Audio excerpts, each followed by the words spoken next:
गीत गाया, लेकिन देश का दुर्भाग्य कि 26 अक्टूबर को कांग्रेस ने वंदे मातरम पर समझौता कर लिया।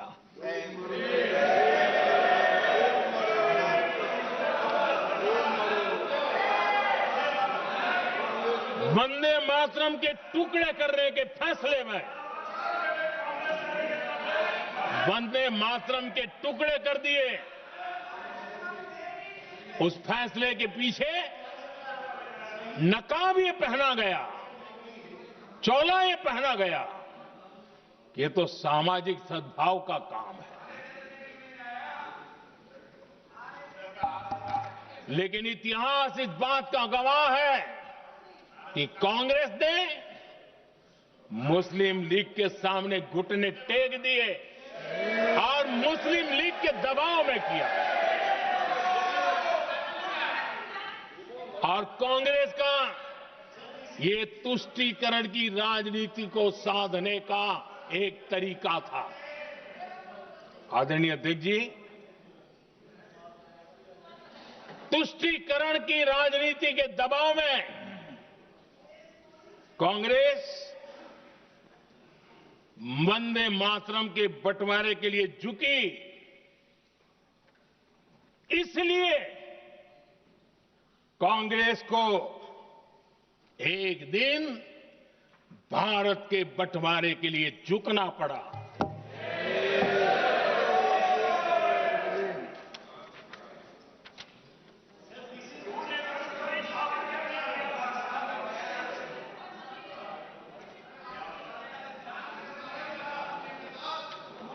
मुझे लगता है कांग्रेस ने आउटसोर्स कर दिया है।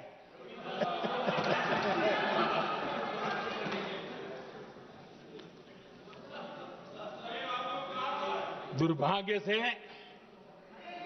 कांग्रेस की नीतियां वैसी की वैसी थी है। और इतना ही नहीं, आईएनसी चलते चलते एमएमसी हो गया है।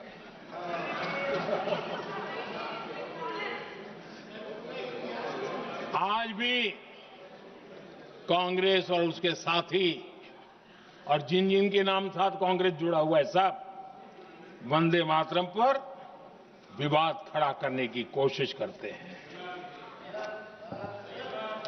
आदरणीय अध्यक्ष महोदय,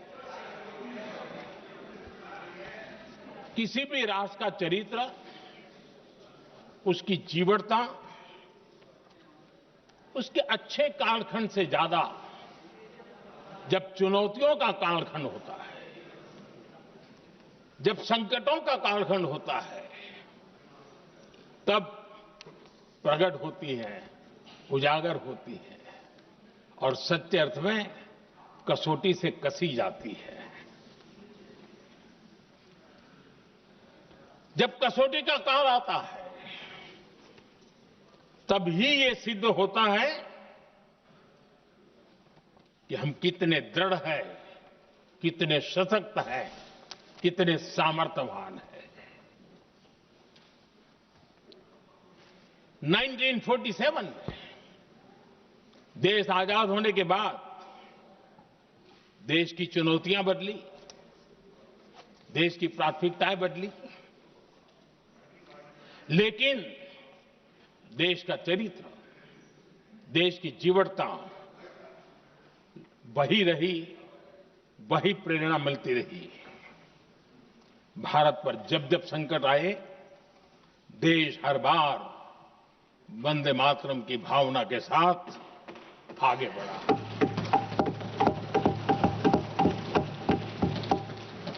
बीच का कालखंड कैसा गया जाने दो, लेकिन आज भी 15 अगस्त 26 जनवरी की जब बात आती है, हर घर तिरंगा की बात आती है, चारों तरफ भाव दिखता है, तिरंगे झंडे फहराते। एक जमाना था जब देश पर खाद्य का संकट आया, वही वंदे मातरम का भाव था। मेरे देश के किसानों ने अंदर के भंडार भर दिए और इसके पीछे भाव वही है, वंदे मातरम। जब देश की आजादी को कुचलने की कोशिश हुई, संविधान के पीठ पे छुरा भोंक दिया गया, आपातकाल थोप दिया गया, यही वंदे मातरम की ताकत थी कि देश खड़ा हुआ और परास्त करके रहा। देश पर जब भी युद्ध थोपे गए, देश को जब भी संघर्ष की नौबत आई, यही वंदे मातरम का भाव था। देश का जवान सीमाओं पर अड़ गया और मां भारती का झंडा फहराता रहा, विजय से प्राप्त कर। कोरोना जैसे वैश्विक महासंकट आया, यही देश उसी भाव से खड़ा हुआ, उसको भी परास्त करके आगे बढ़ गया। आदरणीय अध्यक्ष जी, यह राष्ट्र की शक्ति है। यह राष्ट्र को भावनाओं से जोड़ने वाला सामर्थ्यवान एक ऊर्जा प्रवाह है। ये चेतना प्रवाह है। ये संस्कृति की अविरल धारा का प्रतिबिंब है, उसका प्रकटीकरण है। ये वंदे मातरम हमारे लिए सिर्फ स्मरण करने का काल नहीं, एक नई ऊर्जा, नई प्रेरणा का लेने का काल बन जाए और हम उसके लिए प्रति समर्पित होते चले। और मैंने पहले कहा, हम लोगों पर तो कर्ज है वंदे मातरम का। वही वंदे मातरम है जिसने वो रास्ता बनाया, जिस रास्ते से हम यहां पहुंचे हैं, और इसलिए हमारा कर्ज बनता है।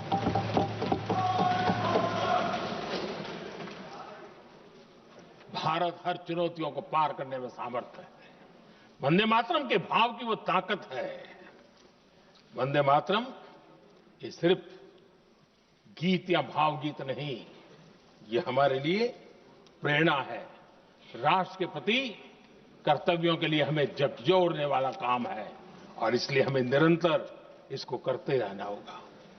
हम आत्मनिर्भर भारत का सपना लेकर के चल रहे हैं, इसको पूरा कर रहा है। वंदे मातरम हमारी प्रेरणा है। हम स्वदेशी आंदोलन को ताकत देना चाहते हैं। समय बदला होगा, रूप बदले होंगे, लेकिन पूज्य गांधी ने जो भाव व्यक्त किया था, उस भाव की ताकत आज भी मौजूद है, और वंदे मातरम हमें जोड़ता है।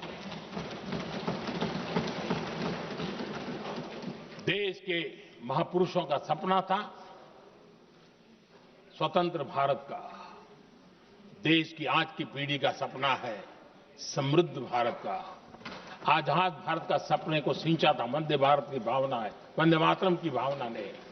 समृद्ध भारत के सपने को सिंचेगा वंदे मातरम की भावना।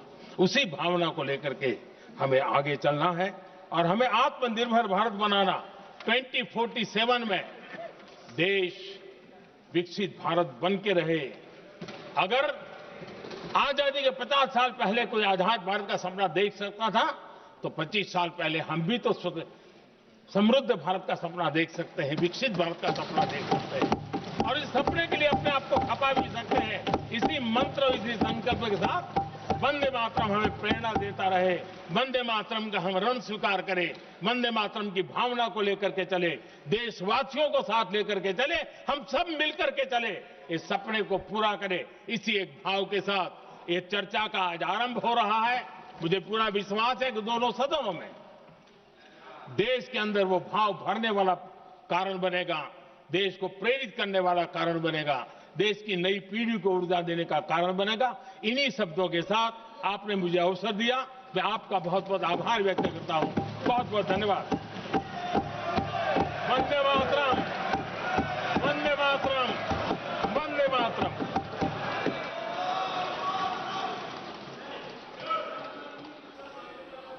श्री गौरव गोगोई।